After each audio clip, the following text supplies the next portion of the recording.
Buenas tardes a todos. Muchas gracias por habernos acompañado a todo el simposio de la tarde. En este momento vamos a dar comienzo al bloque de capilaroscopia en reumatología. Gracias a los conferencistas que pertenecen a un grupo que nos está enriqueciendo cada día más en reumatología, en el conocimiento de la capilaroscopia. Anteriormente, muy pocas partes o muy pocas ciudades tenían el beneficio de brindar esta herramienta tan útil en nuestro quehacer como reumatólogos, y al día de hoy, gracias a todo el esfuerzo que se tiene de un grupo de personas que nos han venido preparando y nos han venido equiparando y dando este concepto diariamente, la tenemos cada vez más cerca. Este bloque va a ser presentado por cuatro personas, por cuatro doctores muy respetados en nuestra sociedad. Tenemos a la doctora Paola Coral, reumatóloga institucional de la Fundación Santa Fe, profesora asociada de la Facultad de Medicina, Universidad de los Andes; al doctor Gerardo Quintana, profesor titular de la Universidad Nacional de Colombia, también está en el servicio de reumatología de la Fundación Santa Fe de Bogotá; al doctor Carlos Jaime Velasco, profesor titular de Medicina Interna y Reumatología de la Universidad Pontificia Bolivariana, reumatólogo de la Clínica Universitaria Bolivariana en Medellín, investigador senior de Colciencias; al doctor Miguel Mesa, médico reumatólogo Universidad de Antioquia, capilarista certificado de la Universidad de Gerona y pertenece a los grupos de microcirculación de nuestra sociedad, de la Asociación Colombiana de Reumatología, como también del grupo PAMLAR. Muchas gracias, doctores, por acompañarnos esta tarde. Los escuchamos.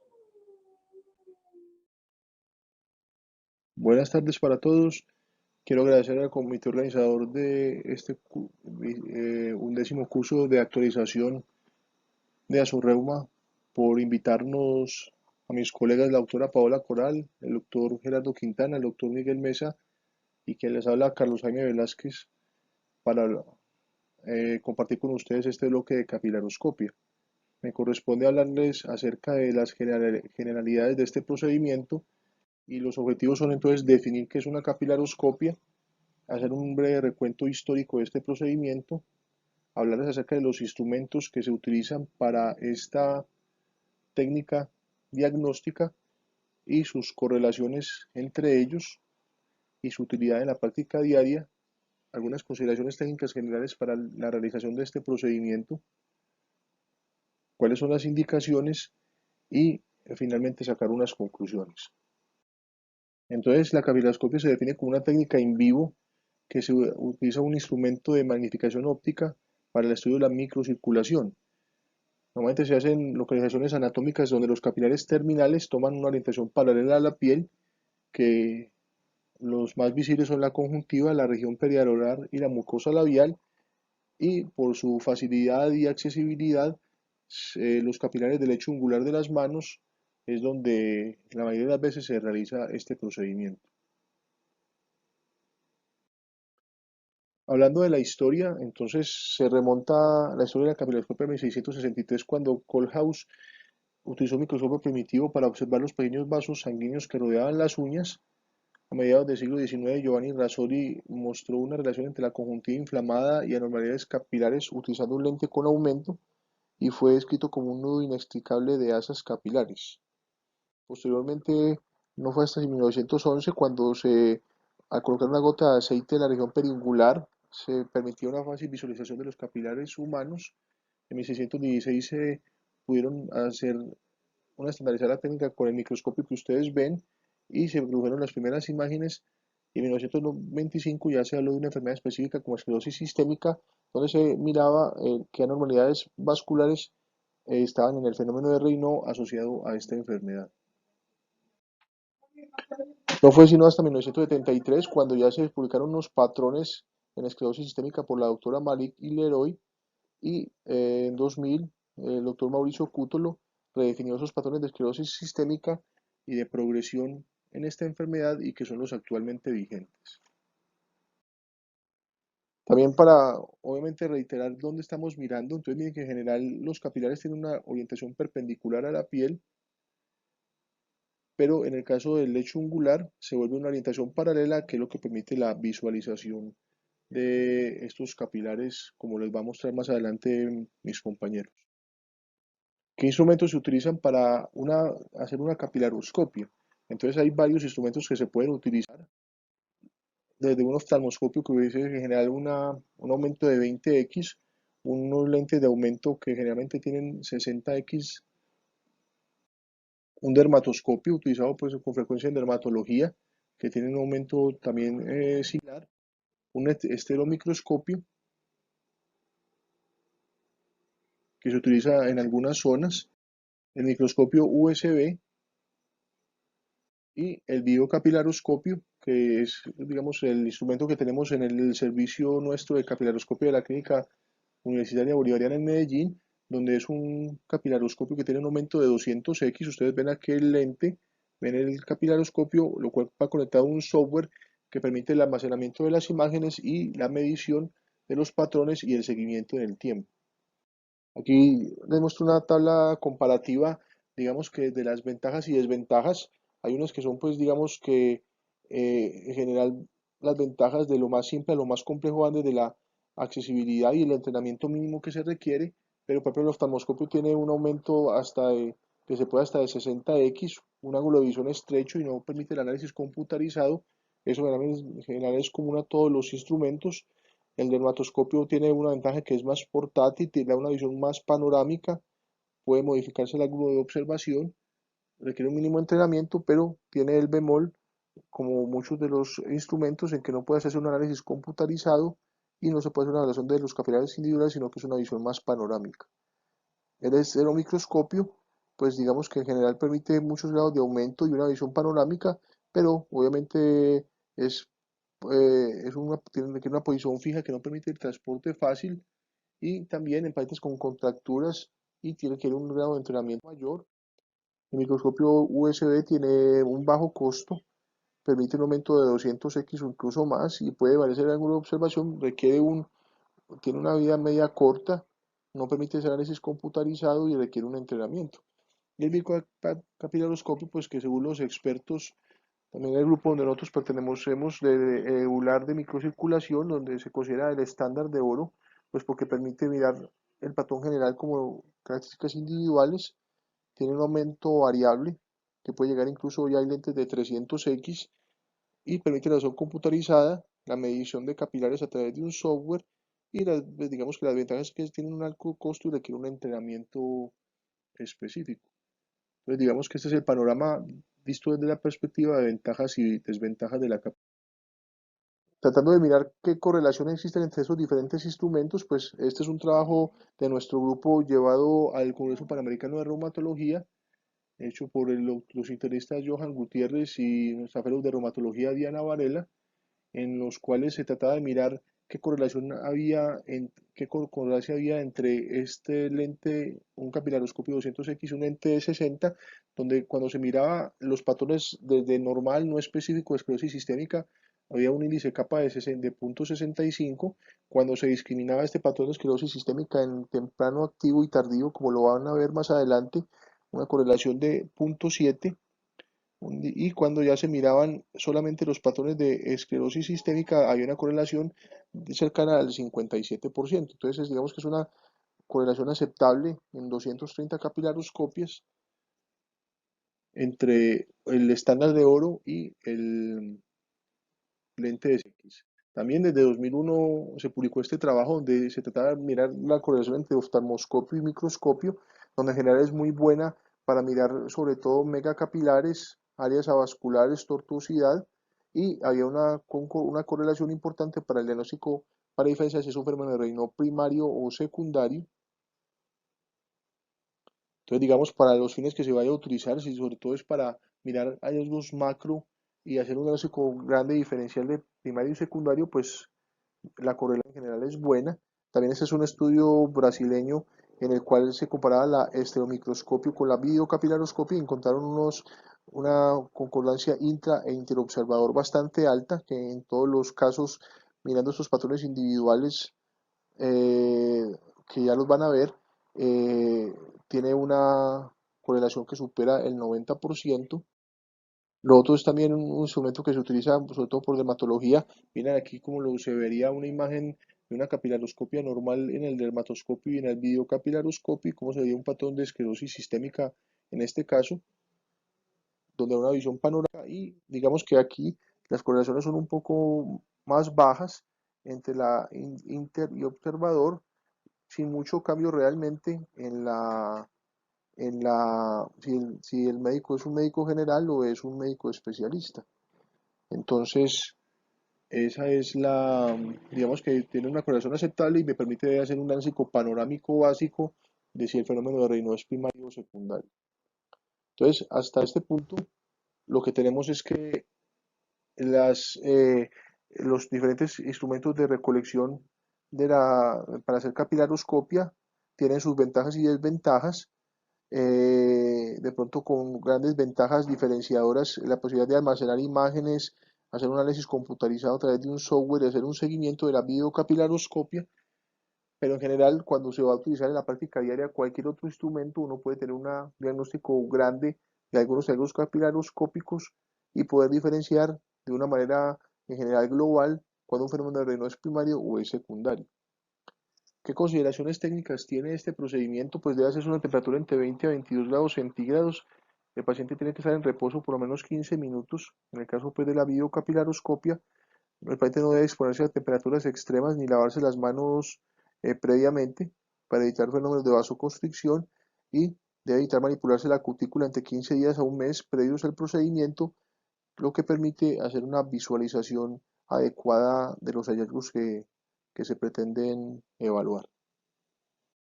Entonces, digamos que en el caso nuestro del servicio de capilaroscopia de la Clínica Universitaria Bolivariana, este es nuestro equipo, es un equipo Optilia, es un equipo sueco que, como les decía, está el videocapilaroscopio, tiene un lente de 200x y todo esto va conectado a un software que permite la visualización de, de los diferentes cambios. Lo que hacemos es poner una gota de aceite de almendras en cada dedo, excluyendo el pulgar. La razón de excluir el pulgar es porque no se ven los cambios que uno pretende evaluar a nivel de capilaroscopio. Y hacemos es tomar 4 fotos, dos en el centro y dos en la periferia de cada dedo, empezando por el meñique derecho y terminando por el meñique izquierdo, y se denomina por sus siglas, pues por su abreviatura en inglés, R5, R4, R3, R2, y lo mismo ocurre con la L1, L2, L3, L2, L3, L4 y L5, y se almacenan las imágenes y ya les van a mostrar mis compañeros cómo se hace el análisis semi-cuantitativo de los diferentes hallazgos. Digamos que la otra pregunta que uno se haría con respecto a la capilaroscopia, pues ya vemos que eh, es claro los instrumentos en los cuales se utiliza, las condiciones técnicas a las que se refiere, pero ¿cuándo hacer una capilaroscopia? Aunque no hay un consenso de expertos que defina como este tópico, digamos que cuando uno revisa la literatura y lo que hacemos en la práctica diaria, pues uno podría proponer estas 4 indicaciones. La evaluación del fenómeno de Raynaud, tal vez es la indicación más clara para hacer una videocapilaroscopia o una capilaroscopia, el diagnóstico de esclerosis sistémica, la evaluación de la enfermedad indiferenciada del tejido conectivo y el seguimiento de hallazgos inespecíficos. Con respecto al primer escenario, la evaluación del fenómeno de Raynaud, pues es muy claro y respalda la literatura de este estudio de Kegney, es un estudio clásico en el cual se quería mirar cuáles eran los predictores independientes de la producción de un fenómeno de Raynaud a esclerosis sistémica, y lo que les quería mostrar es que el hallazgo tal vez más temprano, que es la presencia de megacapilares, ocurre entre los 6 meses y el año, de una manera muy temprana después del inicio del fenómeno de Raynaud, y posteriormente se van dando los otros cambios capilaroscópicos. Entonces es importante como un predictor de desarrollo de esclerosis sistémica, y también cuando se hacen las preguntas de tamización de fenómeno de Raynaud según el Consenso Internacional de 2014 y la capilaroscopia es normal, pues esos pacientes van a tener un fenómeno de Raynaud primario con una progresión a 2 años a una esclerosis sistémica menor a 5%. Entonces, de ahí la importancia de evaluar si el fenómeno de Raynaud es primario o es secundario. También nosotros tenemos un trabajo, nuestro grupo tiene un trabajo publicado en 2018 de 58 pacientes que tenían un fenómeno de Raynaud y que se les hizo una capilaroscopia y en 10 de ellos se encontró en la primera evaluación una enfermedad autoinmune sistémica, discriminados 7 pacientes con esclerosis sistémica limitada, 2 con enfermedad mixta del tejido conectivo y uno con esclerosis sistémica difusa, hablando de lo que es compatible con la literatura, que hasta un 20% de los pacientes pueden tener diagnóstico de primera vez de una enfermedad del tejido conectivo sin otros estigmas diferentes al fenómeno de Raynaud. Entonces, esto habla de la importancia de la videocapilaroscopia para la evaluación de un fenómeno de Raynaud, si es primario o es secundario. Con respecto a la segunda indicación, que es el diagnóstico de esclerosis sistémica, pues hay dos espectros. Uno que es eh, según los criterios clasificatorios del Colegio Americano de Reumatología y la Liga Europea contra el Reumatismo de Esclerosis Sistémica, donde las anormalidades capilaroscópicas pues dan un puntaje de 2. Esto de pronto, digamos que a nivel de otros parámetros puede considerarse un puntaje bajo, pero muchas veces puede hacer la diferencia en casos en los cuales el paciente, digamos que lo que tenemos acceso por la clínica de la mirar la parte de esclerosis cutis, las úlceras digitales, los anticuerpos, el compromiso orgánico visceral, pero tal vez esto pueda hacer la diferencia entre una enfermedad diferencial del tejido conectivo y una esclerosis sistémica. Tal vez desde el punto de vista de ponderación del criterio tenga un valor bajo, pero cuando los pacientes se miró la cohorte de incepción y de validación, se encontró que luego del fenómeno de Raynaud, los anticuerpos y los puffy fingers, la manifestación más frecuente era la anormalidad capilaroscópica hasta en un 54% de los pacientes, donde obviamente la presencia de megacapilares, áreas avasculares y hemorragias en tercer lugar fueron las anormalidades más frecuentes. Entonces es muy claro el papel de la videocapilaroscopia en el diagnóstico de esclerosis sistémica. Y el otro espectro de este diagnóstico es el diagnóstico muy temprano de esclerosis sistémica, que se denomina en sus siglas en inglés B2, donde recuerden que se necesita la presencia de puffy fingers, de un anticuerpo específico y la presencia de anormalidades capilaroscópicas para hacer este diagnóstico temprano, aunque el paciente no cumple los criterios clasificatorios de esclerosis sistémica. Entonces miren que este es un estudio de una corte francesa e italiana, que lo que hicieron fue mirar qué características basales tenía esta capilaroscopia en el momento de diagnóstico de esclerosis sistémica muy temprana, y miren que lo hace particular es la presencia de megacapilares que ocurrían, y también de capilares aumentados de tamaño casi en la mitad de los pacientes. Y digamos que en general cuando se hacía este seguimiento, no había un aumento de la irregularidad, la distribución irregular de los capilares y de su desorganización, pero miren que los hallazgos de megacapilares generalmente aumentaban muy poco. Entonces es un hallazgo temprano la presencia de megacapilares para hacer el diagnóstico de esclerosis sistémica. Con relación a otra tercera posible indicación es la evaluación de enfermedad indiferencial del tejido conectivo, que es un escenario clínico bastante frecuente en la práctica de la reumatología. Digamos que tiene valor la videocapilaroscopia si dentro del espectro de esas manifestaciones clínicas está el fenómeno de Raynaud. Este trabajo lo que permitió evaluar es una cohorte española, alrededor de 10 años, donde 90 pacientes se evaluaron con un seguimiento de 11 años, en los cuales digamos que la mayoría de los pacientes quedó con un diagnóstico de enfermedad indiferenciada del tejido conectivo, un porcentaje más bajo remitieron, y otros avanzaron en enfermedad definida del tejido conectivo. Y lo que digamos que fueron los predictores, miren que cuando esa capilaroscopia estaba alterada, eso ocurrió en los que tenían en su mayoría un diagnóstico ya definitivo de enfermedad del tejido conectivo, y cuando había una progresión del patrón capilaroscópico de alteraciones que no son específicas a un patrón compatible de escleroderma, y se miraba con otros factores, hallazgos clínicos y paraclínicos, los predictores de que esa enfermedad indiferenciada del tejido conectivo virara a una enfermedad definitiva del tejido conectivo, era tener una capilaroscopia normal, era uno de los factores que tenía un OR de 2.65.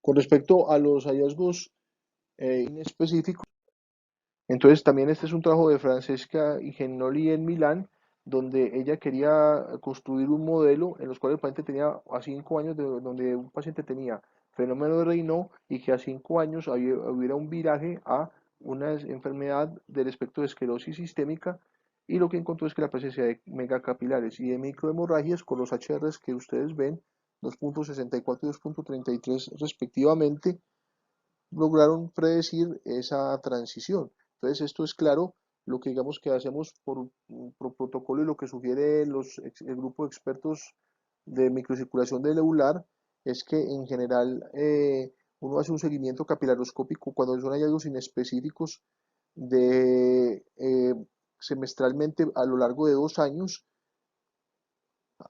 Si después de este periodo de tiempo el paciente sigue con algo inespecíficos, la posibilidad de que vaya a migrar a una enfermedad específica del tejido conectivo es inferior al 10%. Entonces, eso es la importancia de seguir los hallazgos inespecíficos, porque si en algún momento aparecen megacapilares o microhemorragias, el paciente va a aumentar la posibilidad entre un 50 y 60% de tener una enfermedad definida del tejido conectivo del espectro de esclerosis sistémica. Y también, digamos, para tratar de resumir estas indicaciones, nosotros también presentamos en el reciente Congreso Europeo de Reumatología este trabajo donde se hicieron más de 360 capilaroscopias y queríamos mirar cómo era como la vida real de este procedimiento. Entonces, tal vez el motivo de remisión a nuestro servicio en la mayoría de los pacientes fue para evaluar fenómeno de Raynaud. También un porcentaje, en segundo lugar, estaba enfermedades del tejido conectivo diferentes a esclerosis sistémica, que quería definirse si eran indiferenciadas o no y que la capilaroscopia ayudara como en el diagnóstico definitivo. Y para pacientes que tenían ya esclerosis sistémica, quería evaluarse el tipo de patrón que tenían. Tal vez es importante decir que en este motivo de revisión de fenómeno de Raynaud, lo que nos encontramos con frecuencia en la práctica diaria es que realmente los pacientes, cuando aplicamos, lo que hacemos nosotros es hacer las preguntas de tamización del Consenso Internacional de 2014, y con alguna frecuencia, pues, o bastante frecuente, es tener síndromes acrovasculares diferentes a fenómeno de Raynaud, como hematomas digitales paroxísticos, acrocianosis, eritromelalgia, etcétera. Entonces, es importante que muchas veces se envía como fenómeno de no, pero no lo es, y obviamente siendo consecuentes, la mayoría de los pacientes tenían una capilaroscopia normal, había un patrón inespecífico en la cuarta parte de los pacientes, y a un 30% de ellos tenían un patrón de esclerosis sistémica, donde el patrón activo fue el más frecuente, que ya enseguida lo van a ver en detalle con mis compañeros de qué se tratan estos patrones. Entonces, para concluir, la capilaroscopia es una ayuda diagnóstica importante en reumatología, donde pueden utilizarse varios instrumentos con una aceptable correlación, y que digamos que el estándar de oro por las ventajas del análisis computarizado, el seguimiento en el tiempo y el almacenamiento de las imágenes, la videocapilaroscopia del lecho ungular es el procedimiento de elección, y que la capilaroscopia tiene un papel fundamental en la evaluación del fenómeno de Raynaud para diferenciar si es primario o es secundario. El diagnóstico de esclerosis sistémica desde el punto de vista de criterios clasificatorios y de diagnóstico muy temprano, la evaluación de una enfermedad indiferenciada del tejido conectivo que tenga fenómeno de Raynaud en su espectro clínico, y el seguimiento de hallazgos capilaroscópicos inespecíficos. Gracias por su atención. Muy buenas tardes, apreciados colegas. Reciban un saludo muy especial. Un profundo agradecimiento al comité científico y al comité organizador de este curso, porque gracias a ellos, a pesar de la distancia y a pesar de la pandemia, hoy estamos reunidos para compartir conocimiento. Hoy quiero compartir con ustedes el patrón capilariscópico normal. Bienvenidos.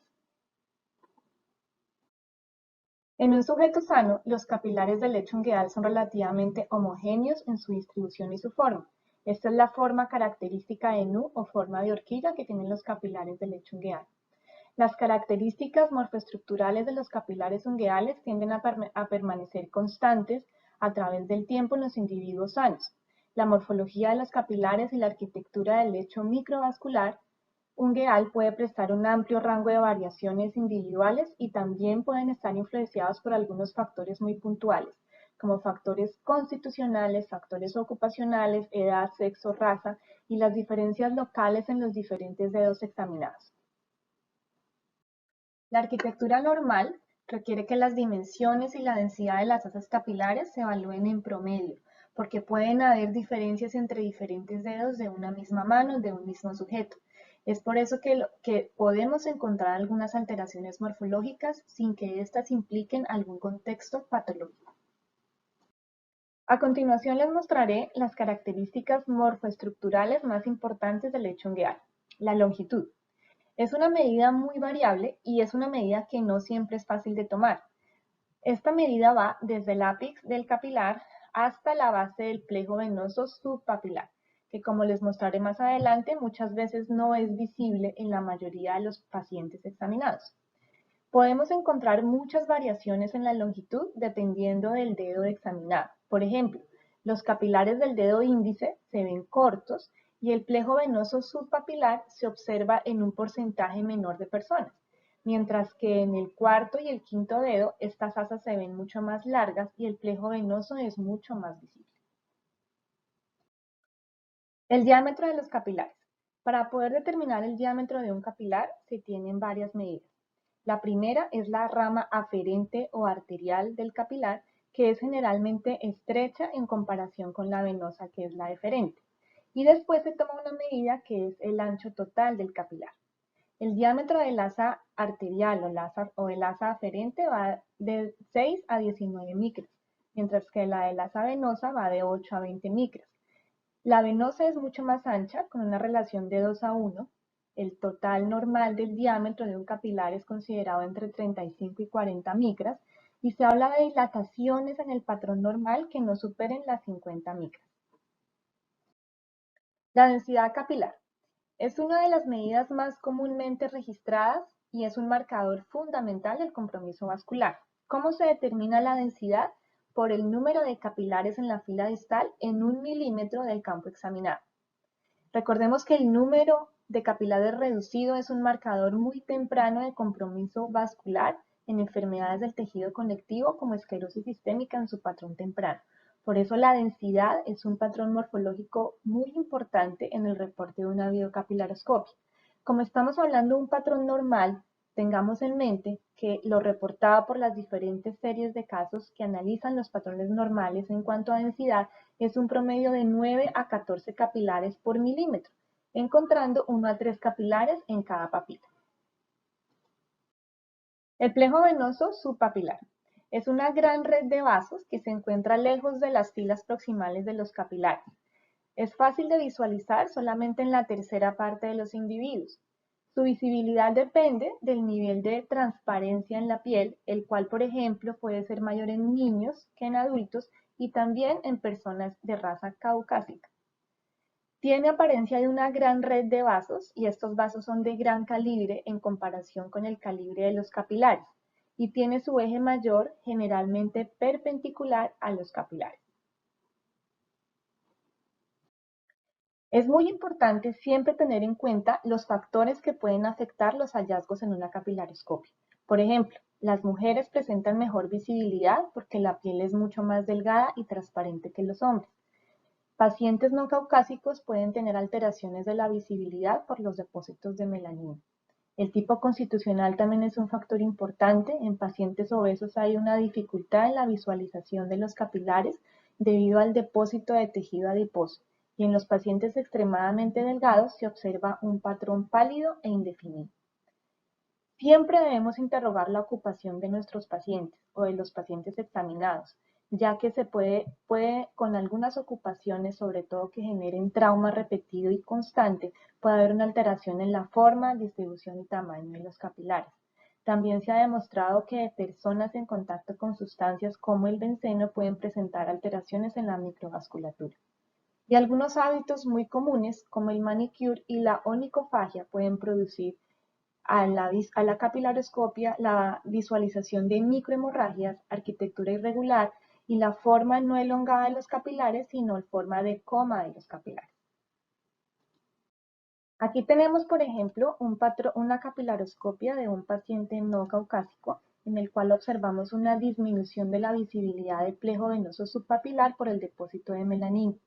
Aquí vemos una capilaroscopia de un trabajador manual, en este caso es un taladrador, que presenta unos capilares cortos y una alteración de la arquitectura vascular.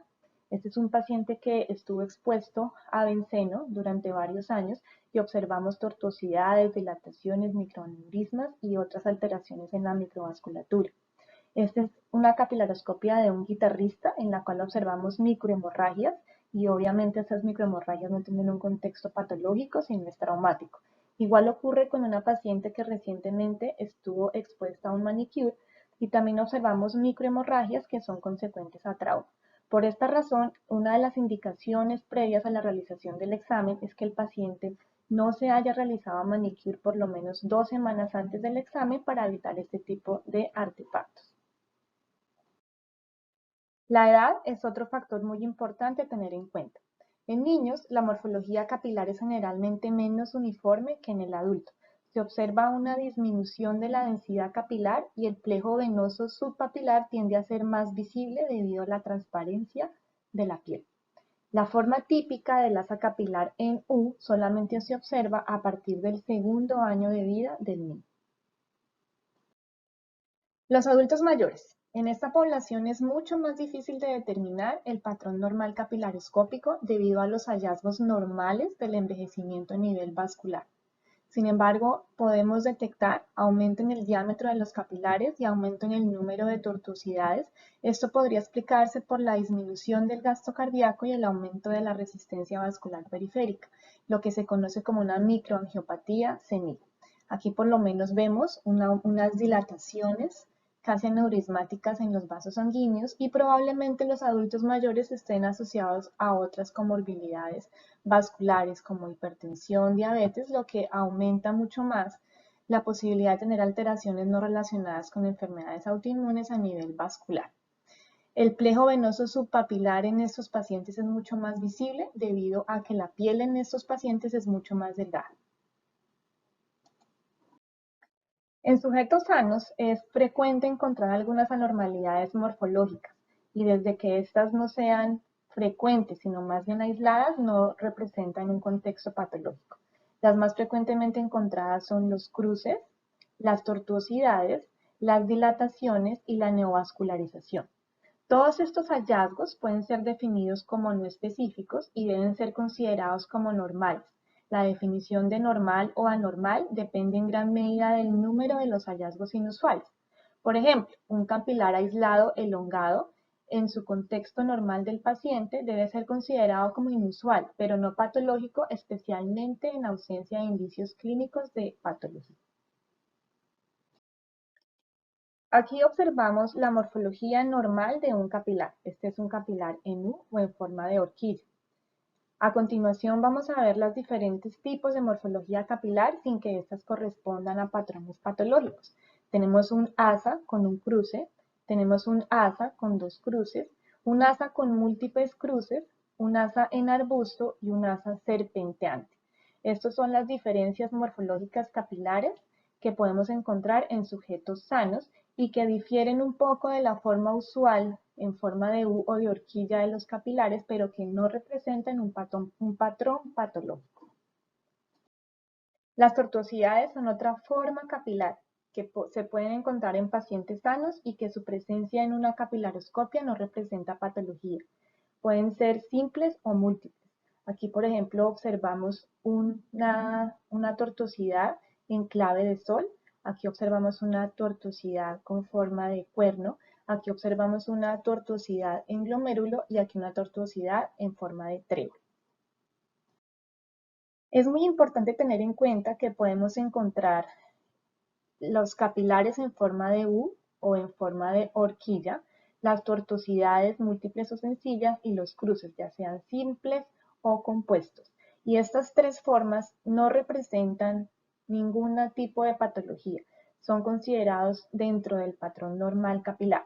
Si observamos capilares que no coinciden con el patrón ni de forma en U, ni tortuosidad, ni en cruce, ya estamos hablando de capilares bizarros que probablemente sí tengan un contexto patológico.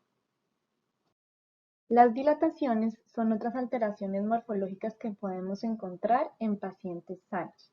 Recordemos que el diámetro de un capilar es considerado normal de 30 a 40 micras Y las dilataciones se consideran los capilares que tengan un diámetro mayor de 50 pero menos de 150 micras. Los capilares que tienen un diámetro mayor de 150 micras son los famosos megacapilares y son francamente patológicos. En un patrón normal también podemos encontrar microhemorragias y trombosis capilar, siempre y cuando éstas sean aisladas y generalmente son debidas a trauma. Aquí observamos una hemorragia en una imagen de capilaroscopia, pero observemos cómo esta estructura de estos capilares está conservada, los capilares conservan su distribución normal, no tenemos formas bizarras de los capilares, por lo tanto, esto es una microhemorragia aislada y repito, la principal causa de estas es trauma. En sujetos sanos también podemos encontrar la neoangiogénesis. ¿Cómo observamos esto? Son capilares tortuosos, tupidos, pueden haber 4 o más capilares en la misma papila, pueden también haber capilares ramificados y generalmente estos son aislados. La principal causa de esas alteraciones es trauma y desde que sean aisladas no tiene un contexto patológico. Se han descrito dos tipos de normalidades morfológicas de los capilares en la capilaroscopia y se han denominado como anormalidades mayores y anormalidades menores. Dentro de las mayores tenemos la presencia de capilares gigantes, la desorganización de la red capilar, la presencia de microhemorragias, neoangiogénesis, pérdida de los capilares. Estos patrones son considerados patológicos y en muy poca proporción se presentan en pacientes sanos. Las anormalidades menores, tenemos las tortuosidades, la alteración en la visibilidad, las ramificaciones, dilataciones y los cruces, y son frecuentemente vistos en pacientes sin ningún contexto patológico. Como podemos ver, además de contar con la forma en U de los capilares u de horquilla, también podemos encontrar tortuosidades, cruces, microhemorragias, que deben ser consideradas como normales si son presentadas de maneras aisladas. Es por eso que si vamos a hablar de un patrón normal, han propuesto 3 tipos de patrón normal. El primero es un patrón normal en el cual podemos encontrar de 2 a 5 asas en U perfectas por milímetro de campo examinado o 2 asas tortuosas por milímetro. El patrón normal perfecto es un patrón en el que encontramos más de 5 asas en U y el patrón normal inusual es el que tenemos una asa tortuosa o en arbusto, una microhemorragia o más de 4 asas con cruces por milímetro examinado. Esto es considerado el patrón normal videocapilaroscópico. Todas estas descripciones morfológicas que les acabo de detallar deben ser el insumo del reporte videocapilaroscópico. Sin embargo, lo que se ha observado en los diferentes centros especializados en videocapilaroscopia es que este reporte en muchas ocasiones no está estandarizado. Es por eso que PANLAR organizó el primer consenso para unificar la información que debe contener un reporte videocapilaroscópico. Es el primer esfuerzo, pero es muy valioso porque es un acercamiento a la estandarización que puede ayudar a interpretar de manera mucho más objetiva y práctica los hallazgos encontrados en la capilaroscopia en nuestra práctica clínica. Finalmente, ¿qué es lo que tenemos que tener en cuenta cuando leemos un reporte? Que las evaluaciones pueden ser de 2 tipos, una evaluación cualitativa y una evaluación cuantitativa. En la evaluación cualitativa, lo que más tenemos en cuenta es la arquitectura microvascular, la distribución de los capilares y la morfología de los capilares. Rápidamente, a través de un análisis cualitativo, podemos describir una capilaroscopia anormal de entrada, sospechosa de un reino secundario, por ejemplo, probablemente con un patrón temprano en esclerosis sistémica. La evaluación cuantitativa es mucho más detallada, en la cual se mide la densidad capilar, ya sea por software especializados en estas mediciones, se miden las áreas avasculares, se miden minuciosamente los diámetros de los capilares y se crean los índices. Estos índices son muy importantes, sobre todo para el seguimiento de los pacientes con enfermedades claramente establecidas como la esclerosis sistémica. Más adelante en el transcurso de estas charlas hablaremos sobre estos índices. Finalmente, Conocer el patrón normal es de suma importancia para poder detectar los patrones patológicos que predicen enfermedades autoinmunes en videocapilaroscopia. También es importante tener en cuenta todos los factores que pueden influir en la adecuada interpretación del examen. Y el patrón normal puede tener muchas variantes, pero hay hallazgos que predicen eventos patológicos tempranos. Muchísimas gracias. Todos. En el marco del simposio de videocapilaroscopia del 11º curso de actualización de la Asociación Colombiana de Reumatología, vamos a hablar de patrones anormales en videocapilaroscopia y vamos a hacer énfasis en la esclerosis sistémica. No sin antes mencionar un agradecimiento al comité organizador por esta cordial invitación. Mi nombre es Gerardo Quintana, médico reumatólogo, y vamos a dar inicio a la presentación con esta imagen de fondo, recordando, y ya que hablamos de circulación, nos ambienta esta presentación. Para esta charla no hay ningún conflicto de interés y vamos a hablar un poco del papel que tiene la videocapilaroscopia en el proceso diagnóstico y en los criterios para la esclerosis sistémica. Vamos a hablar de los principales patrones anormales. Vamos a hablar de la predicción que se puede tener a través de este instrumento, algunas fotografías, diapositivas para otras enfermedades diferentes a esclerosis y unos mensajes para llevar a casa. La primera parte, pues vale la pena mencionar cuál es el papel que hoy en día está tomando la videocapilaroscopia dentro del proceso de clasificación, no solamente de los pacientes con esclerosis sistémica, sino para aquellas personas que tienen el fenómeno de Raynaud.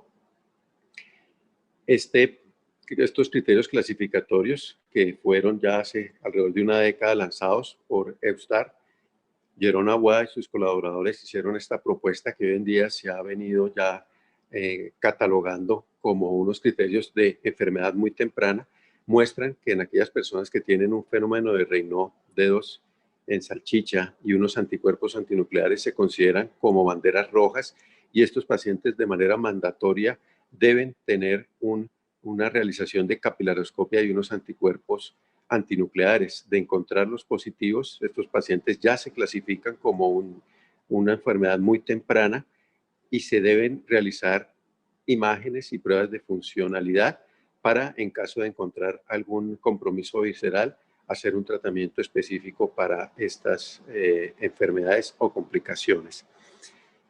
El compromiso vascular en la esclerosis sistémica es uno de los primeros que se da y esta diapositiva nos recuerda precisamente ese componente que se da inclusive en las fases asintomáticas para cualquier otro compromiso diferente al fenómeno de Raynaud y se ve cómo desde fases muy tempranas, inclusive llegan a ser décadas, se llega a presentar ese compromiso vascular prácticamente redundando en lo que es el fenómeno de Raynaud. Esta diapositiva muestra los criterios clasificatorios de ACR EULAR del 2013 para recordarles que la capilaroscopia hace parte de estos criterios y también mencionar el tema del dedo en salchicha como un criterio importante y por eso tenemos esta fotografía porque es lo que usualmente vemos en los pacientes cuando le vamos a practicar una videocapilaroscopia. Aquí tenemos unos dedos ensanchados, se ve un edema difuso de toda la parte del dorso de la mano y muy probablemente el fenotipo corresponde a un paciente con esclerosis sistémica. La videocapilaroscopia es una herramienta que se puede utilizar también en la evaluación, entonces, como lo mencionábamos, del fenómeno de Raynaud y cuando se presenta en el caso de un fenómeno que es secundario, la videocapilaroscopia hace hallazgos positivos y predice el desarrollo de una enfermedad casi siempre centrada en la esclerosis sistémica y demarca un OR de 18.8, muy importante esta cifra, este estimador estadístico. También en el caso de la esclerosis, se puede mencionar que el aumento del tamaño de los capilares predice el desarrollo de la enfermedad, al igual que la pérdida de capilares con un OR bastante importante para esta condición. Aquí podemos determinar y discriminar un poco estas cifras. En el caso del patrón tardío, es uno de los mejores predictores para el desarrollo de úlceras digitales. En el caso de la pérdida de la densidad, se asocia con el empeoramiento de las pruebas de función pulmonar, cuando presentamos microhemorragias y megacapilares, pueden acompañarse o estar acompañando una actividad sistémica de la enfermedad, y cuando tenemos un número aumentado de los capilares, o más bien cuando tenemos un paciente con tratamiento, por ejemplo en el caso de antagonistas de endotelina, se pudo determinar bajo un estudio observacional pequeño que aumentaba el número de los capilares, es decir, se podía verificar la respuesta al tratamiento. En relación al componente vascular sistémico, también hay que decirlo que se asocia y predice a través del número reducido de la densidad capilar la hipertensión arterial pulmonar, y también en aquellos pacientes que tienen un compromiso severo de la videocapilaroscopia se asocia y predice el desarrollo prematuro de muerte en los pacientes con esclerosis sistémica. De manera tal que esta herramienta no solamente nos permite llevar una clasificación diagnóstica, sino nos permite también hacer evaluación de cuál es el curso de la enfermedad y cómo es la respuesta al tratamiento de los pacientes con esclerosis sistémica. Esta diapositiva es para mostrar los resultados de un estudio relativamente, bien reciente, donde muestra cuál es el desempeño diferencial de los parámetros videocapilaroscópicos, donde en la gráfica del área bajo la curva se muestra cuáles son los principales parámetros. Y aquí vale la pena resaltar que la pérdida de capilares, las dilataciones y los capilares gigantes tienen importantes desempeños operativos con unas P estadísticamente muy significantes. En la tabla del lado derecho estamos viendo que luego de un análisis de regresión variado, multivariado, se pudo determinar que la duración de la enfermedad y los parámetros videocapilaroscópicos se asociaban con desenlaces fuertes de la enfermedad, principalmente con muerte.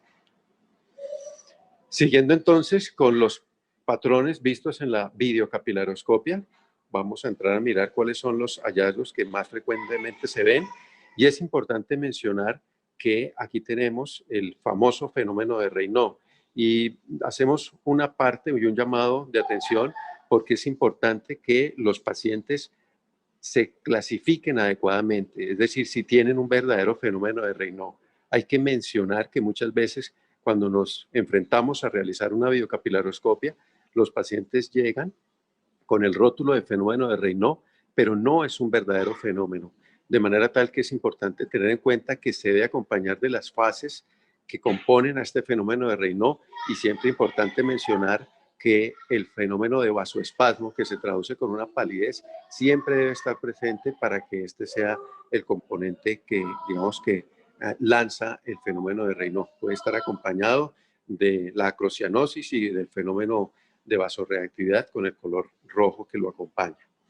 Esta es una primera diapositiva, una fotografía de una videocapilaroscopia donde mostramos el edema de papila en la parte apical, que pues vale la pena mencionar. Además también cursa con unas tortuosidades y tiene ese edema de papila que se ve como en relieve, en alto relieve. Eso es un edema de papila.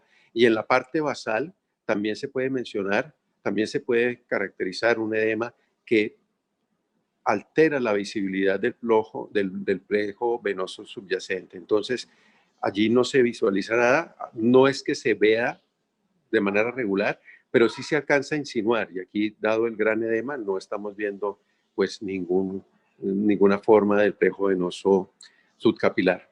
Esta diapositiva nos muestra las imágenes de las tortuosidades. Aquí hay diferentes formas de tortuosidades lineales en su mismo eje, que también se acompañan con un grado relativamente moderado de lo que es un edema de papila. La diapositiva está mostrando los megacapilares. En el lado izquierdo está mostrando la medición que se hace en los pacientes, donde podemos ver que tiene un diámetro de más de 50 micrómetros. Aquí está mostrando capilares con un grado importante. Estamos viendo unos capilares gigantes, son aquellos que tienen pues precisamente diámetros por más allá de los 100 micrómetros.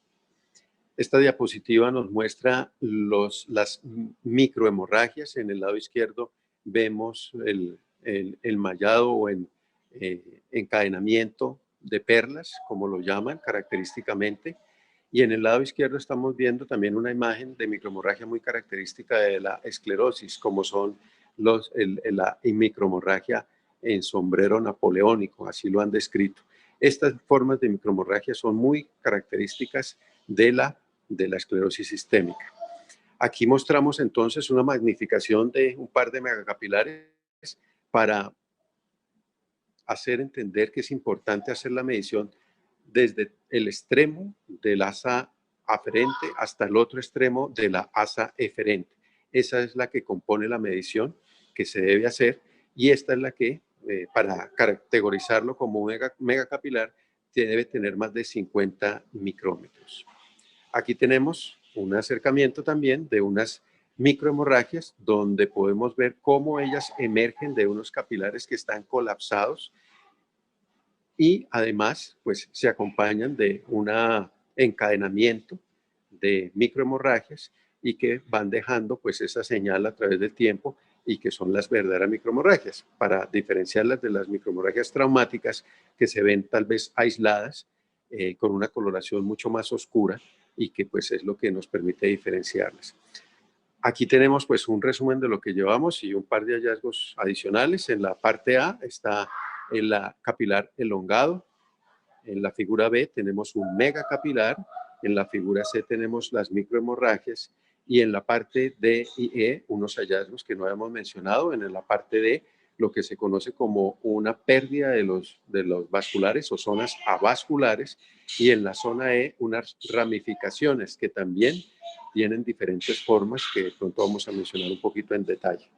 Aquí en esta primera diapositiva de lo que son los patrones específicos de la esclerosis sistémica está la forma temprana, donde lo característico es que preserva la arquitectura de los capilares, donde se notan los megacapilares y se pueden llegar a observar ocasionales microhemorragias.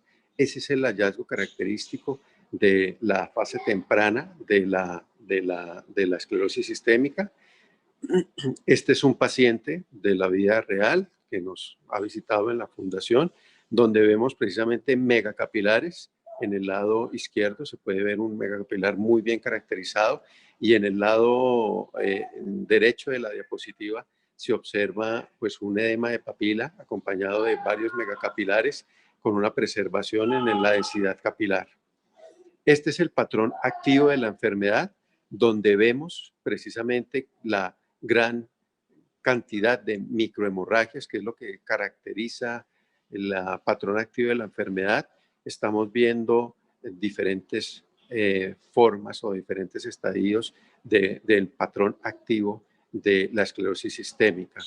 Las flechas muestran inclusive algunas pérdidas capilares, arriba en la parte izquierda, en la parte superior derecha está mostrando unos megacapilares, en la parte inferior izquierda una pérdida de capilares y además un edema de papila muy marcado, y en el lado derecho inferior estamos viendo varias microhemorragias con pérdida de capilares subyacentes. Nuevamente, este es un patrón activo de pacientes que nos visitan, donde vemos microhemorragias, megacapilares, edema de papila y ya se alcanza a notar una reducción en el número de los capilares.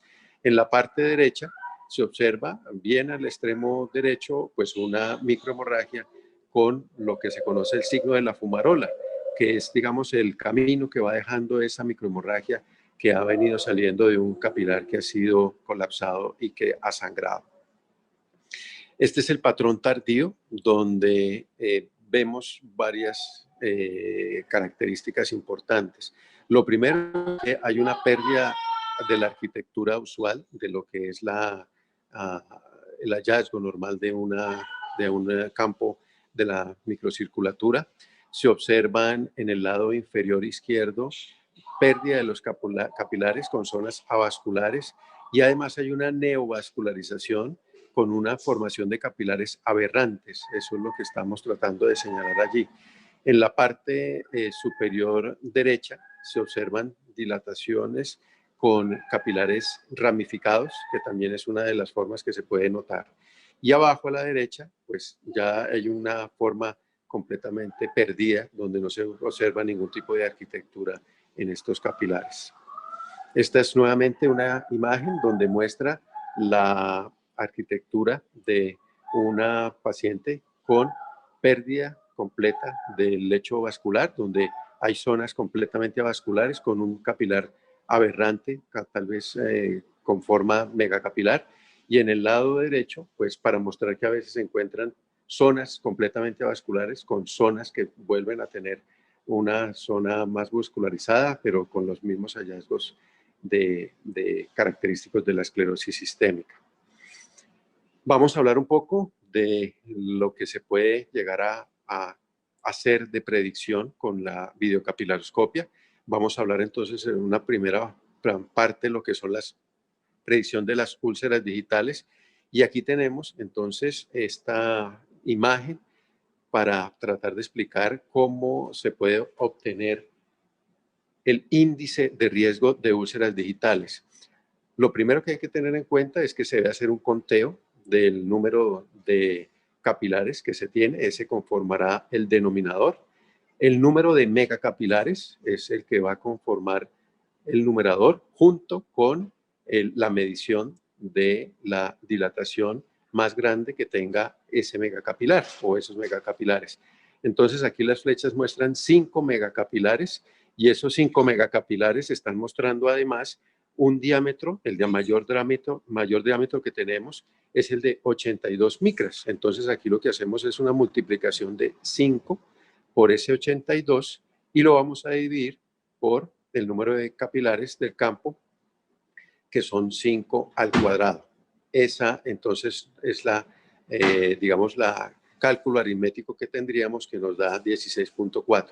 Entonces hay que mencionar que por encima de 2.46 es el punto de corte y aquí tenemos un índice muy grande y lo que se ha podido determinar es que estos pacientes presentan úlceras digitales en los próximos 3 meses, de manera que nos podrá orientar el tratamiento a seguir en estos pacientes para hacer las modificaciones pertinentes del caso. En esta otra diapositiva estamos viendo un patrón de esclerosis temprano, pero lo llamativo, aparte de tener esos megacapilares, que lo habíamos definido, es que tienen unos capilares elongados. Los capilares elongados con las megacapilares son los que pueden llegar a predecir un compromiso de enfermedad intersticial pulmonar en el transcurso de la enfermedad. Entonces vale la pena resaltar estos hallazgos en estas fases tempranas de la enfermedad. En esta última parte vamos a hablar entonces de lo que son imágenes de otras enfermedades diferentes a la esclerosis sistémica, no sin mencionar que la sensibilidad en estos hallazgos es baja y que de manera similar la especificidad en estos hallazgos también es relativamente baja. Esto significa que muchos de estos pacientes pueden tener estas alteraciones, pero hay que evaluarlos en el contexto de su condición para poder determinar pues cuál es la significancia que tienen estas imágenes. La primera diapositiva es referida a lo que se puede ver en la artritis reumatoide. Aquí tenemos unos capilares supremamente elongados y eso es lo que caracteriza a la videocapilaroscopia en los pacientes que tienen la artritis reumatoide. Se puede determinar que hay ausencia de cualquier otro hallazgo anormal y solamente se resalta esos capilares bastante elongados. En el caso de la dermatomiositis, lo que más caracteriza es la presencia de ramificaciones. Como podemos ver en estas imágenes, no se observan mayores alteraciones diferentes a ellas, no hay microhemorragias, no se observa edema de papila. Entonces hay diferentes formas de ramificaciones, pueden verse formas arborizantes o en forma de trébol y también se puede ver lo que se llama el parámetro de nastas de buey, donde se observan esas imágenes como es en el caso del lado derecho, que se puede ver una imagen que recuerda las astas de venado. Este caso es el de la artritis psoriásica, donde lo que la caracteriza y se puede llegar a ver son capilares muy cortos y capilares anchos. Esto es lo que llega a caracterizar la imagen de una videocapilaroscopia en paciente con artritis psoriásica. Tal vez mencionar que estos hallazgos son más frecuentes en aquellos en aquellos pacientes que tienen un compromiso ungueal de la enfermedad. Sin embargo, también mencionar que pacientes que no hay compromiso de su placa ungueal pueden llegar a tener este tipo de compromiso, pero pues como era de esperarse es mucho menos frecuente. Estos son entonces los hallazgos, las fotografías que queríamos compartir con ustedes y finalmente los mensajes para llevar a casa que queremos dejar son, pues la videocapilaroscopia es una herramienta muy importante en la evaluación del fenómeno de Raynaud. Todo paciente con fenómeno de Raynaud debe ser llevado a una videocapilaroscopia para determinar el curso de su enfermedad, si hay alguna forma de hacer algún diagnóstico o aproximación. También mencionar que su principal papel como herramienta diagnóstica es en el diagnóstico de la esclerosis sistémica y vale la pena mencionar que como enfermedad vascular, que es en los primeros años de la enfermedad, su componente de alteración en los vasos se puede ver muy temprano y muchas veces, y lo podemos mencionar en la práctica cuando hacemos la videocapilaroscopia, estos pacientes se les puede hacer su diagnóstico a través de este instrumento. La videocapilaroscopia también puede orientar el tratamiento. Mencionábamos cómo aquellos pacientes que puedan llegar a tener un riesgo de desarrollar úlceras digitales, entonces son pacientes que habrá que hacerle una modificación y también se puede validar la respuesta, lo veíamos como en el caso del aumento de la densidad de capilares, en el caso del tratamiento con los antagonistas de endotelina. Finalmente, la videocapilaroscopia puede también convertirse como una herramienta de predicción de complicaciones muy importante en el caso de la esclerosis sistémica. Entonces es una invitación a nuestros colegas para que tengan en cuenta que esta herramienta existe, que es muy importante y que es mandatoria en todos los pacientes que tienen un fenómeno de Raynaud y en aquellos pacientes que ya tienen un diagnóstico para evaluar el seguimiento y para determinar eventuales formas de predicción de las complicaciones. Eso era todo y agradecemos cordialmente por la atención prestada a esta presentación. Un feliz día.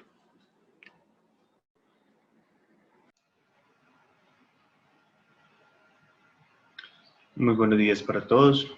Mi nombre es Miguel Antonio Mesa, soy médico reumatólogo de la Clínica Universitaria Bolivariana y profesor asociado de la Escuela de Ciencias de la Salud de la Universidad Pontificia Bolivariana.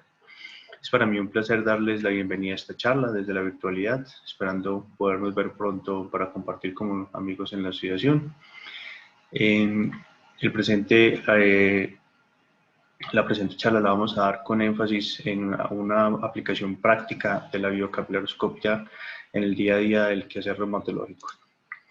El conflicto de interés, básicamente esta charla representa mi opinión personal, no recibiría honorarios o pago, y si bien he recibido patrocinio de la industria farmacéutica en forma de pagos por conferencias y viáticos para congreso, pues no tienen que ver con la presente charla y por lo tanto considero que no tengo un conflicto de interés relevante.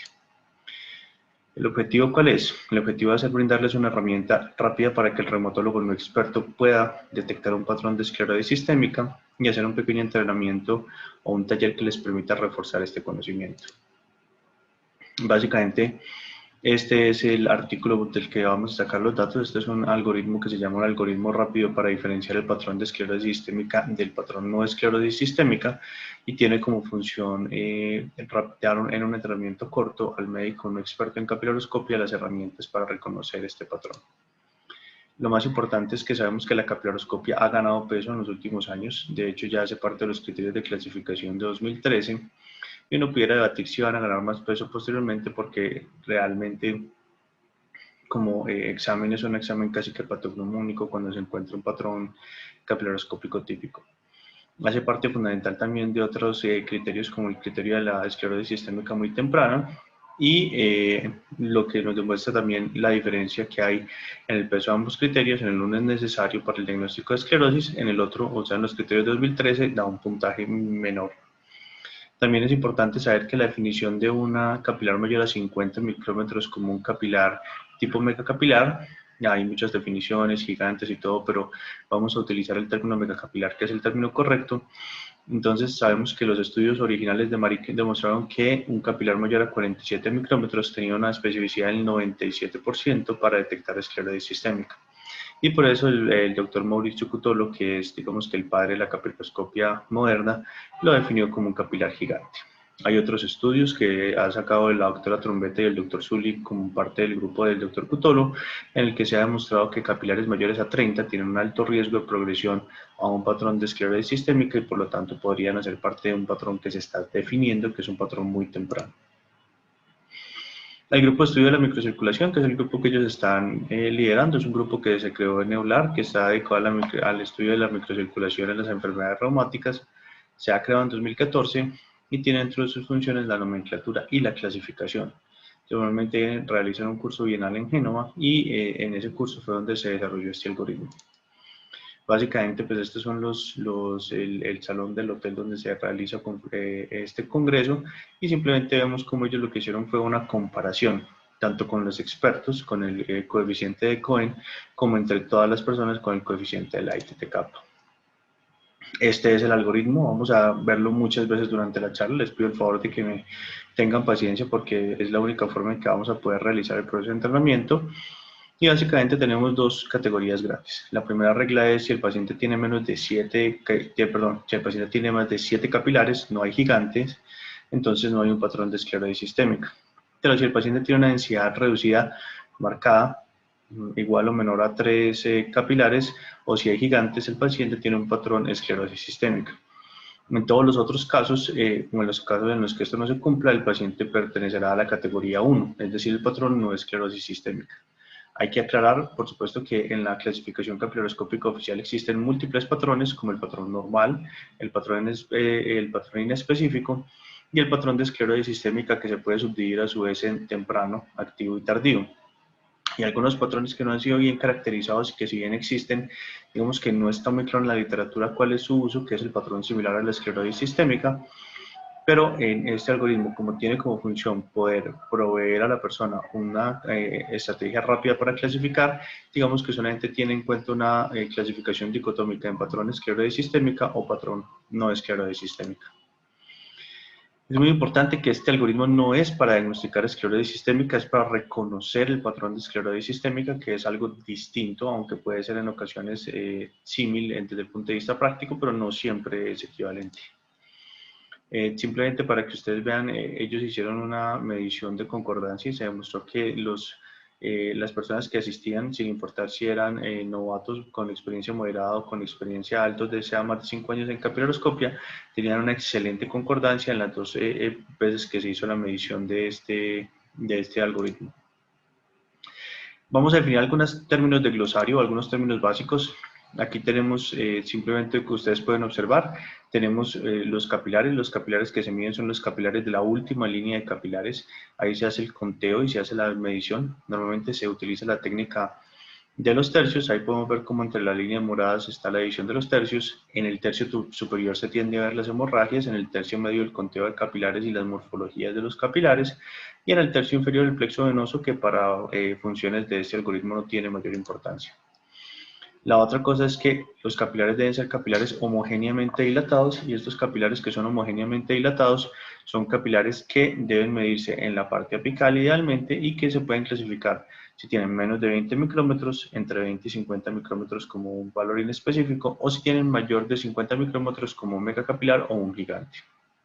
Hay que aclarar que el valor de 20 micrómetros está basado en una medición de personas sanas donde se dieron cuenta que la distribución gaussiana llegaba hasta 20 micrómetros, pero digamos que entre 20 y 30 micrómetros es la tierra de nadie porque no tenemos claro si estos pacientes van a progresar. Los que sí tienen claramente un mayor riesgo de progresión son los pacientes mayores a 30 micrómetros o los pacientes con capilares mayores a 30 micrómetros en los cuales el riesgo de progresión es mayor. Simplemente para reconocer las formas, esto hace parte del manual que se sacó en las definiciones de capilaroscopia. Los patrones de capilaroscópicos pueden ser normales, pueden ser tortuosos o pueden ser cruzados y todas estas formas se consideran en variantes normales. Se consideran normales porque, como pueden ver en la parte inferior, la cabeza o la punta del capilar debe ser convexa. Cuando hay una forma cóncava se considera que es un neocapilar o es una forma aberrante. Entonces vamos a ver el algoritmo rápido. Simplemente esta tabla es la tabla básica del estudio, donde nos hacen un resumen muy sencillo: pacientes con capilares mayores a normales, pacientes con disminución en el número de capilares con capilares entre 20 y 50, con morfologías anormales o hemorragias, se consideran pacientes con anormalidades inespecíficas, y pacientes con gigantes o con una disminución marcada en el número de capilares se consideran como patrón tardío. Esta tabla es una tabla bastante útil a la hora de realizar las mediciones. Yo les recomiendo, si tienen acceso al artículo original, que guarden el artículo, porque solamente la tabla y el algoritmo rápido es ya de por sí una cosa que es muy útil en la práctica diaria para tener en la consulta. ¿Cuáles son las perlas capilaroscópicas que tenemos que recordar? Todo patrón con un capilar gigante es por definición un patrón tipo esclerosis sistémica. Los patrones tempranos de esclerosis sistémica no tienen disminución en el número de capilares. El patrón activo tiene una combinación de capilares gigantes y disminución en el número. Y los patrones tardíos tienden a tener ausencia de megacapilares, lo que lo hace difícil de diagnosticar, pero sí tienden a tener una disminución marcada en el número, acompañado usualmente de desorden. Entonces, simplemente recordemos el algoritmo. Recuerden, capilares mayor a 7 en gigantes es normal, capilares menor a 3 o gigantes es esclerosis sistémica, y cualquier cambio que esté dudoso entre las dos es un patrón tipo 1, o sea, patrón no esclerosis sistémica. Básicamente, aquí tenemos la primera foto. Para términos prácticos, algunas de las fotos tienen regla de medición, pero los que no tienen regla de medición, simplemente recordarles que las capilaroscopias, las 2/3 partes de la foto corresponde a 1 milímetro de forma aproximada. Aquí vemos un patrón capilaroscópico del cual tenemos algunos artefactos tipo mirella o escarcha, como dicen en otras partes que no es en Antioquia. Propia de algunas cremas de mano, pero básicamente lo que tenemos es un patrón capilaroscópico normal. Los capilares están orientados todos hacia una misma dirección, un capilar por papila, y hay un número de capilares conservados con formas normales. En conclusión, cuando vemos esto, vemos que el paciente tiene más de 7 capilares, no tiene formas gigantes y por lo tanto pertenece a la categoría 1, es decir, un patrón no esclerosis. Les voy a dar algo de tiempo para que vayan mirando las fotos. En el taller no vamos a dar más tiempo, pero pues, el plan es que vayamos desarrollando. Aquí vemos este patrón. En este patrón se puede considerar un patrón no esclerosis sistémica. Vemos cómo el número de capilares está conservado de forma relativa. Y si bien pueden existir algunas formas que son formas cruzadas o formas que se consideran formas tortuosas, no tenemos ningún megacapilar. En la esquina superior derecha podríamos decir que tenemos algún capilar tipo neocapilar, pero realmente no tenemos mayor cambio, ninguna otra situación. Permítanme, yo voy a poner el puntero láser. Esto es lo que llamamos un megacapilar, miren, y observen cómo el megacapilar o el capilar tiene una forma de corazón. Entonces, como dijimos, más de 7 capilares, no hay gigantes. Este paciente se considera que no tiene un patrón de esclerosis sistémica. Aquí tenemos otro patrón capilaroscópico. En este patrón capilaroscópico, si ustedes me prestan algo de atención, observaremos distintas cosas. Yo les voy contando de las fotos varias cositas. Tenemos una disminución en el número de capilares, 1, 2, 3. Aquí hay una zona vascular que se puede ver porque hay ausencia de 2 capilares a una distancia mayor a 500 micrómetros. 4, tenemos una disminución importante en el número de capilares y al parecer, por lo menos este capilar de esta región, pareciera ser un megacapilar. Entonces, si bien no es claro, yo les aclaro que a pesar de que hay una disminución en el número, ninguno de estos capilares realmente alcanza el diámetro de megacapilar, o sea que parecen capilares, megacapilares, por lo menos muy limítrofes. La medición normalmente les daba 46, 47 micrómetros, lo que recalca la importancia ya cuando se va a hacer un estudio capilaroscópico de utilizar un software con capacidad de medición. Y cuando nosotros vemos, entonces tenemos una disminución importante, pero no es igual a 3, no hay claros capilares gigantes, es un patrón no esclerosis sistémica, aunque como ustedes pueden ver acá es altamente sugestivo de esclerosis sistémica, e incluso ojo, podría confundirse y es difícil llegar a esa clasificación. Yo les digo porque yo hice la medición de la foto previo a publicarla, pues a ponerla en la presentación. Definitivamente, ¿qué tendríamos que hacer con este paciente? Hacerle un seguimiento porque tiene capilares mayores a 30 micrómetros con alto riesgo de progresión. ¿Qué tenemos acá? Acá tenemos la regla de la capilaroscopia, pero les voy a devolver acá para que lo veamos. Perdón.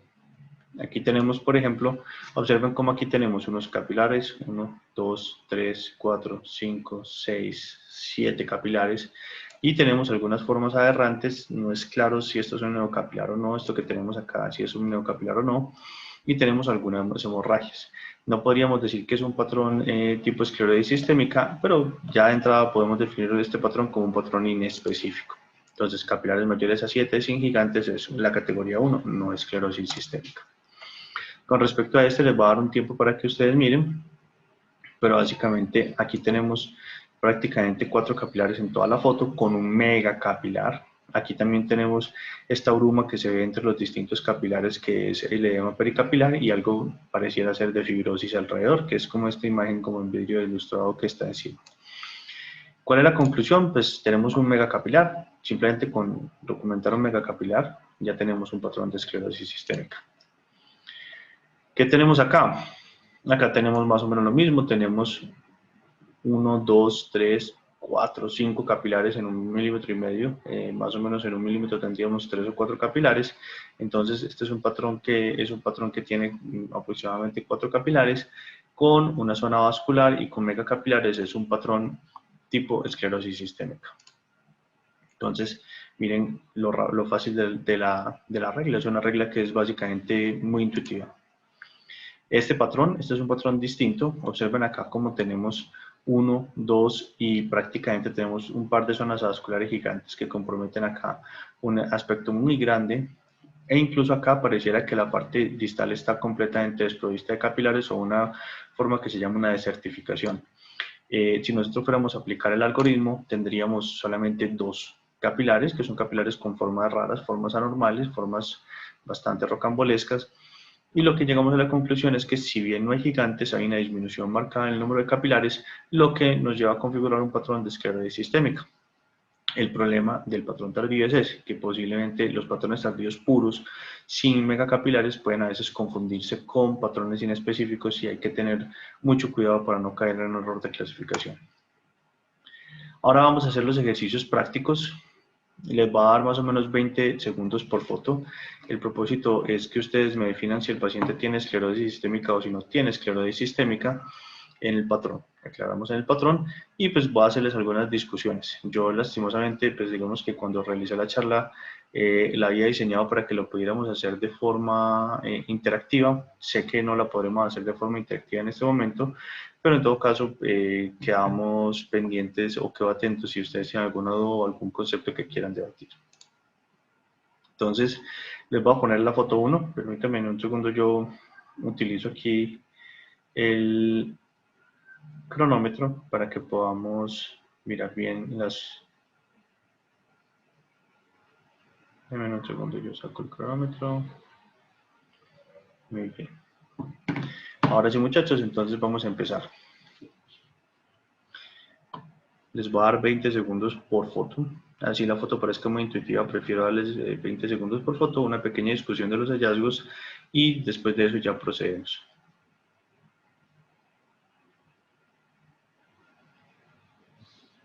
Muy bien, en esta encontramos varias cosas. Encontramos una disminución en el número de capilares, 1, 2, 3, 4, 5, 6, 7, con todo el total de la medición.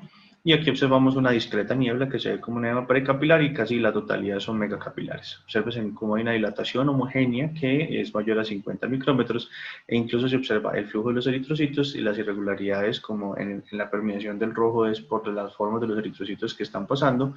Y este paciente además tiene un flujo que se llama un flujo granular. Cuando se observa así estos granulitos de los glóbulos rojos como células independientes, es un patrón granular de tipo lento, que es la forma más lenta de flujo. Entonces, este patrón es un patrón tipo esclerosis sistémica, menos de 7 capilares y presencia de megacapilares. Les presento la imagen 2 para que ustedes la evalúen.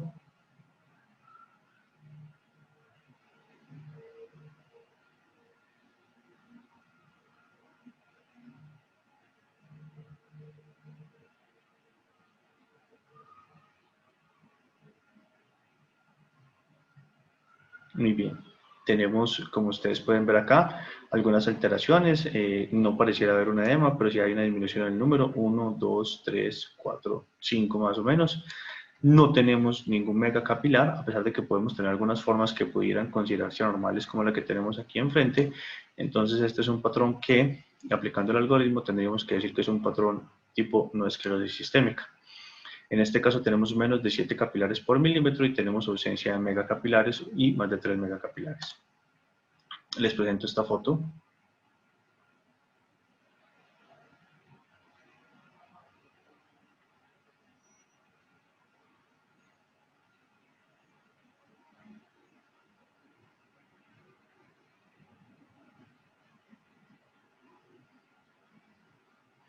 Muy bien. Esta foto tiene dificultades técnicas. Observemos cómo estas son fotos del archivo personal, o sea que el error es mío y lo reconozco. Aquí tenemos algunos problemas en la visualización de esta parte, pero podemos observar cómo acá en la parte que es claramente visible hay una ausencia de megacapilares y aquí tenemos un capilar homogéneamente dilatado, que es un capilar que adicionalmente a eso pues tiene una muesca en la mitad, pero digamos que en su mayoría está claramente dilatado y que es mayor a 50 micrómetros. Este es un patrón tipo esclerosis sistémica por la presencia de capilares y por la disminución marcada en el número de capilares. Foto número 4.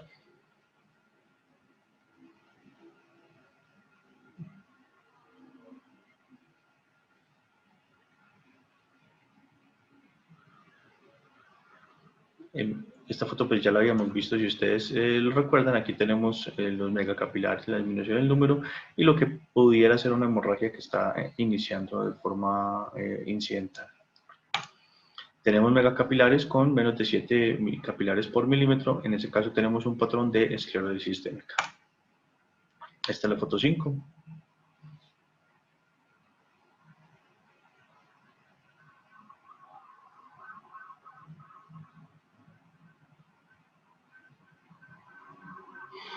Aquí en esta foto observamos un número de capilares